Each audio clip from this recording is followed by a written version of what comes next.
Aujourd'hui, je vous lis la lettre d'Amadou Cissé, un tirailleur sénégalais ayant participé à la guerre 14-18.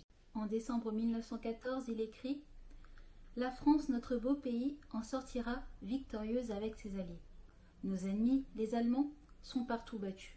Ils sont harassés de cette lutte dont la fin surprendra. Dès le début, ils se croyaient victorieux. À l'heure actuelle, ils savent déjà qu'ils seront, et ils sont déjà, vaincus avec la dernière énergie. » Le 5 mai 1917, il écrit « J'étais évacué pour blessure, mais je suis sorti de l'hôpital tout à fait guéri. J'ai reçu la croix de guerre, à cet effet avec une belle citation. Ne commets jamais l'imprudence de demander à nous rejoindre. La guerre dure encore, mais n'est pas bien loin de sa fin.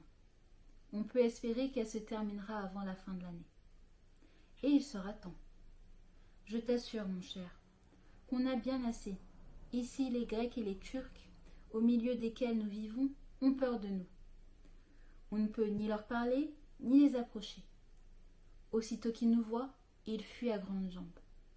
Et allez les attraper. Tu te fatigueras en vain.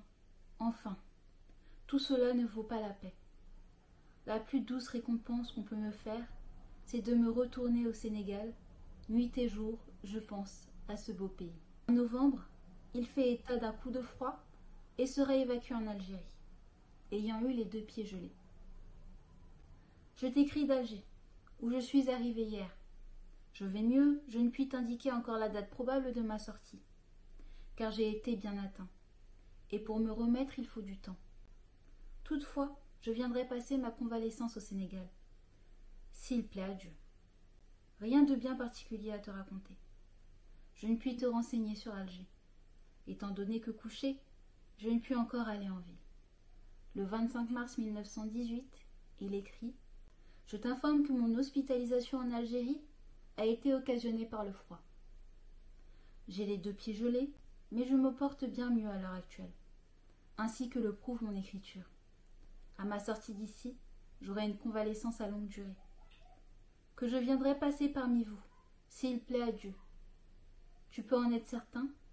Écris-moi toujours longuement, car te lire, encore pour moi, du plaisir à vivre. » C'était sa dernière lettre.